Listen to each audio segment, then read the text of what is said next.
We're just south of Mount Angel, Oregon, where we spent the afternoon at the monastery at their yearly little open house type thing and beer and wine fest. That monastery has a brewery and brews beer. And so we went and had a nice lunch. Friends of ours had gotten tickets and then got double booked and couldn't go, so we went in their stead and had a nice afternoon. But we thought we'd knock off a couple of covered bridges on the way home. This says Oregon's oldest covered bridge in continuous service since 1916. Gallon House Bridge. Now, how would you like to live right here with all this white split rail fence?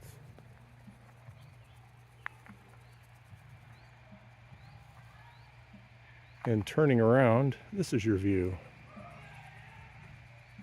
How about that? We're in the town of Silverton, Oregon, and apparently this is where you want to send your letters to Santa to get there. And right behind where you send your letters to Santa, there's a pedestrian covered bridge. I need to clarify. This is the public restroom where the letters to Santa apparently go. Huh, that's concerning. We're now in Stayton, Oregon at the Stayton-Jordan Bridge.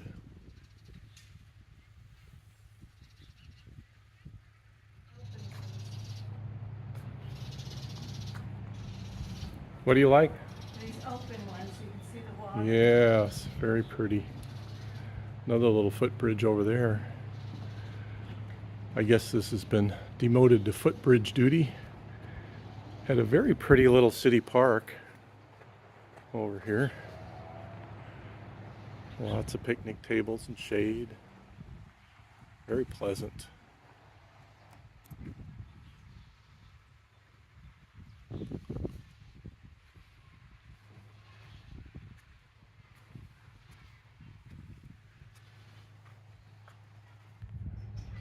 We'll look at these guys next to the river and the bridge.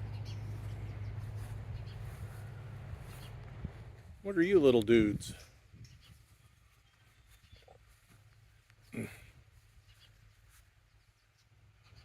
They look a lot like my old guinea pigs with tails and big whiskers. Hey guys.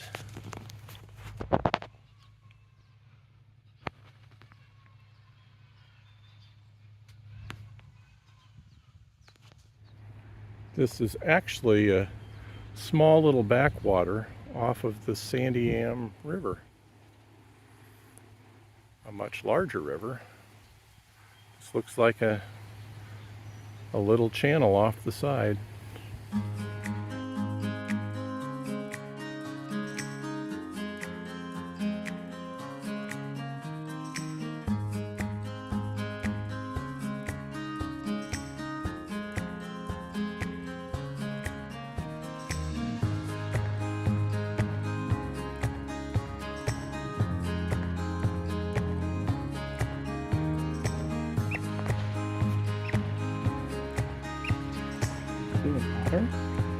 Could be.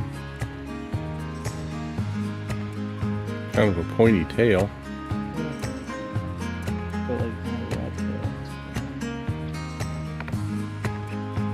We'll go 50 feet at a time.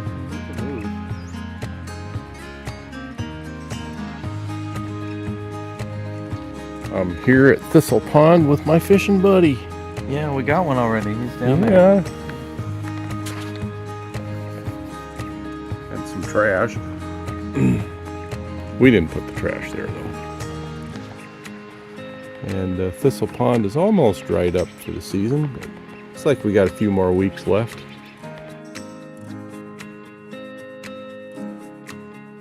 Oh. So Yeah, I caught two on the same hook. yeah. Uh-oh. Well, they broke the line, so Okay. that's a lot of weight. All right, you Two nice ones. Yeah. Yeah. The twins. Oh. While I've been busy preserving the fish population, this is what Chris has been up to. I'm done for the day. I hit my limit. I'd say we're it's on our respective goals. We both hitting 1,000, batting 1,000 here, aren't we? Alright.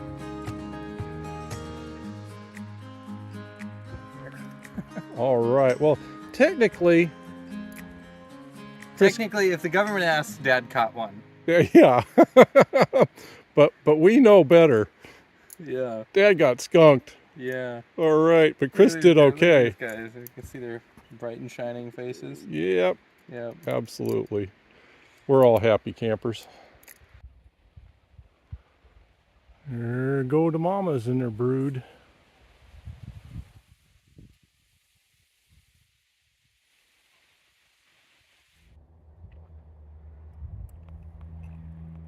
It's the 22nd of July, and I should start another farm report, or in this case, this is the other farm report, a report from the other farm.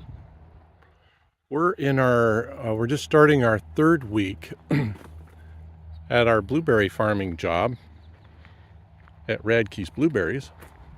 And there's my rig that I ride around and pick up buckets of berries.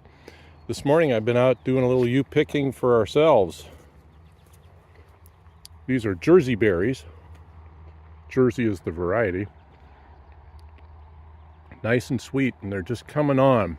We've been picking other varieties for 2 weeks. So we'll be doing this for probably another 4 weeks or so. And then before we get back to our own farm.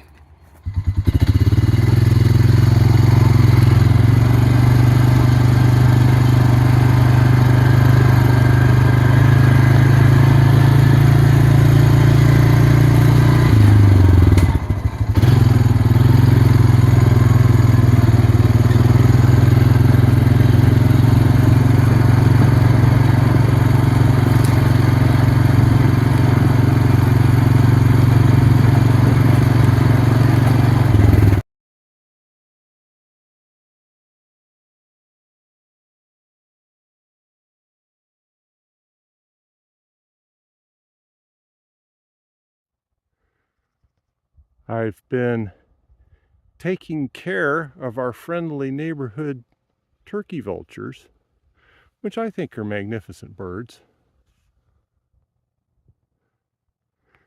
and been feeding them, adding to their big bird feeder, which I kind of am standing right next to, just on the other side of this bush. Recent additions, and they kind of like to eat in privacy, not with me doing work. But I do have a day off from the blueberry farm, and there's some chores that need tending around our own farm, in addition to feeding big birds. I won't get into what the big bird food is. Some people might not like that concept, but I like feeding them. Well, first up on the chore list today, this is our good old fire pit, which is, I don't know, pushing, I'm going to guess, 17 or 18 years old. Dad and Donna bought it way back when and left it at the farm for us. And it's been lovable. We like it. But it is showing its years. And let me just pull this off. And you might be able to see down below that the bottom is mostly rusted out. Let me pull the grill off here. And you can see down to the ground. So recently I decided, because it sits a little bit off the ground, I'd build a little fire brick area underneath to contain the ashes, the coals that go through. But I have an idea, and let me give you a hint.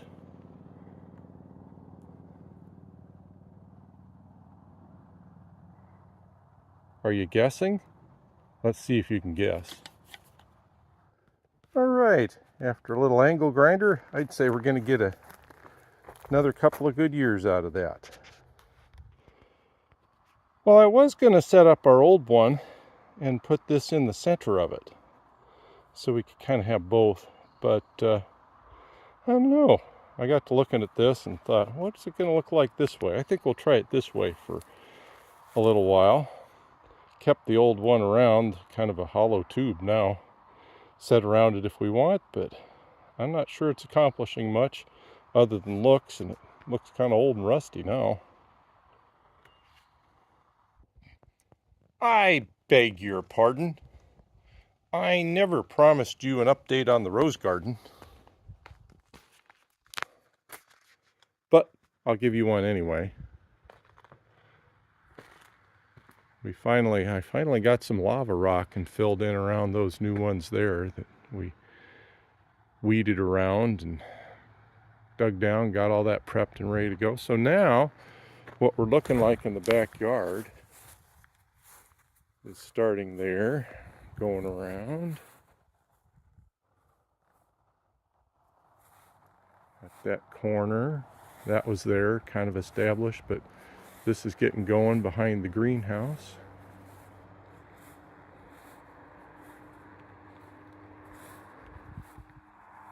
And we got a few out here on the fence line, well, what used to be the fence line. And of course, up on the south side of the house there. Those have been there a few years. So next year, I may put some along this side of the greenhouse. Get some going there. Probably 3.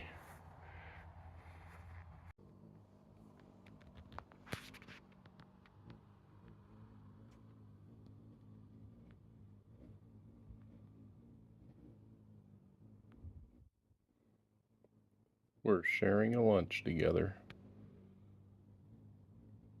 I'm eating mine and he's eating his.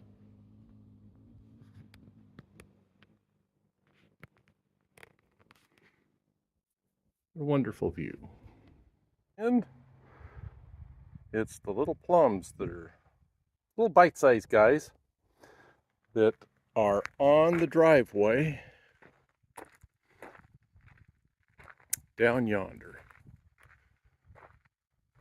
Right at the bend there, you can kind of see that reddish tree. Just coming in. Hopefully, they're a little on the tart side. Hopefully, we can get them through till they're real sweet. Historically, that tree gets cleaned out overnight. Just about a day before I was ready to pick them. Just got finished mowing in the orchard and the vineyard where the grapes tried to strangle me going through the rows. Here we have grapes on the right, and we have blackberries, Triple Crown blackberries on the left. And there, I just sampled one. They're about ready to go. The yellow jackets think they're really ready to go. Get out of my blackberries, you crummy yellow jackets. I got 2 yellow jacket stings today, by the way. I have a little bone to pick with you guys. This is a potted calla lily, and I think this is the first year it's blossomed. Just beautiful. And I love the spotted leaves on the greenery. And how about the color in that elephant ear right next to it? That's pretty amazing. And there's all our greenhouse plants in their summer home.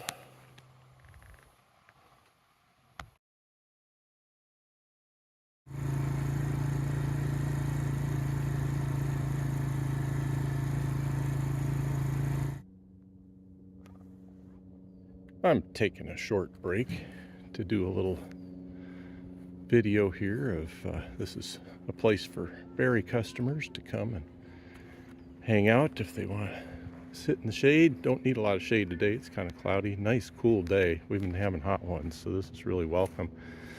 This is on the back side of, well, here's their house that was built a couple of years ago, and the new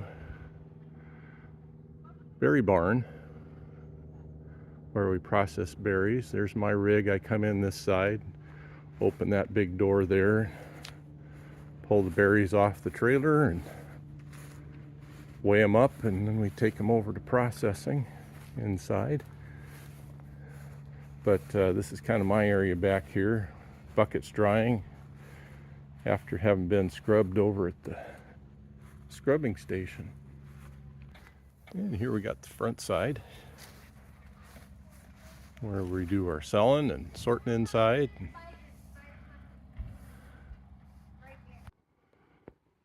I'm picking plums this evening, and I may be kind of questioning the wisdom of an individual who'd be high up on a ladder, on a 10-foot orchard ladder, picking fruit that's slightly overripe on a warm evening in the sun with sugar-loving yellow jackets buzzing all around. What could go wrong? Well, there's what we got, about 15 pounds of these little bite-sized plums. Pop in your mouth. It's the 4th of August, and I am back in this unruly vineyard where things have grown together again. And you can barely see down the rows. There's a little light at the end of the tunnel down there. But let's clean that up. I already cleaned up the blackberry side of things. At least you can see down there. These blackberries and the grapes have kind of a strange yearning for each other, growing across the tops of the intermingling. Okay, 10 minutes later, with the help of a cordless hedge trimmer, we're looking like that. Much better. I know. The connoisseurs out there, they're going to say, that ain't the way you're supposed to do it, Larry. But I will remind you, this is the Redneck Vineyards out here and the Redneck Winery. Pretty soon, we're going to be eating some blackberries. You might think they're ready, but I've sampled them. They need another week. Plump up, get a little bit more water and sugar in them. I'd swear the corn grew 2 feet this week, along with all the weeds, and it shot up taller than me. So it's looking nice and dark green and healthy. And boy, oh boy, all of a sudden it's looking good. And being that it's Sunday, I spent a good part of the afternoon on my knees praying to God. This is in between the corn rows, about all them old darn weeds. And so I was on my knees, I was talking to him. I was saying, didn't Jesus talk about some of them thistles and stuff going into a fiery furnace? Bring it on, Lord, bring it on. Get that fiery furnace going. By the way, this is the progress on our trellis grown cucumbers that I'm trying out this year. They're still kind of sprawling around on the ground a little bit, but I keep trying to train them upwards. And so up they go. Still kind of hard to see if there's cucumbers in there, but look at all the blossoms. They'll all become cucumbers. And let's take a look. There might be some witty bitty ones in there. Not quite ready.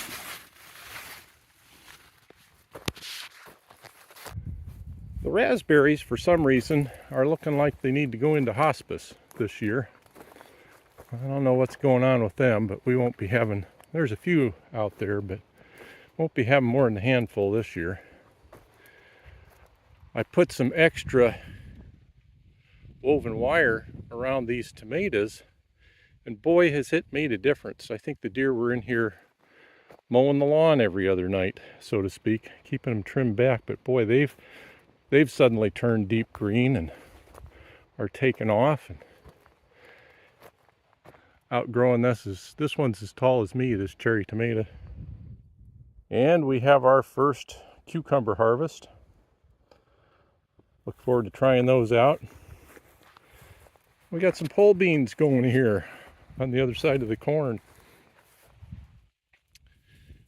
And got them all trellised, and they're starting to get up there. They had a slow start, but they're taking off now. We are trying out our new smokeless fire pit. Heavy quotes around smokeless. Actually, I understand that in the beginning they're not terribly smokeless. Here comes our assistant smokeless fire tester with the rest of dinner. They got to get a little bit of heat to them before they get that recirculating stuff going. So we'll see how it goes. See if we're believers or not. Are you a believer? We'll see. We'll see. Actually, that's not too shabby right now. A little bit of smoke going out. They say it's not really smokeless. You can expect about 90% of the smoke to get recirculated. And it's only been going less than 5 minutes, so it's not really hot yet. But I am sort of sitting here in a spot where the wind just kind of shifted around just now, and it's blowing it over in my direction, and I'm not having to close my eyes, or it's not obnoxious.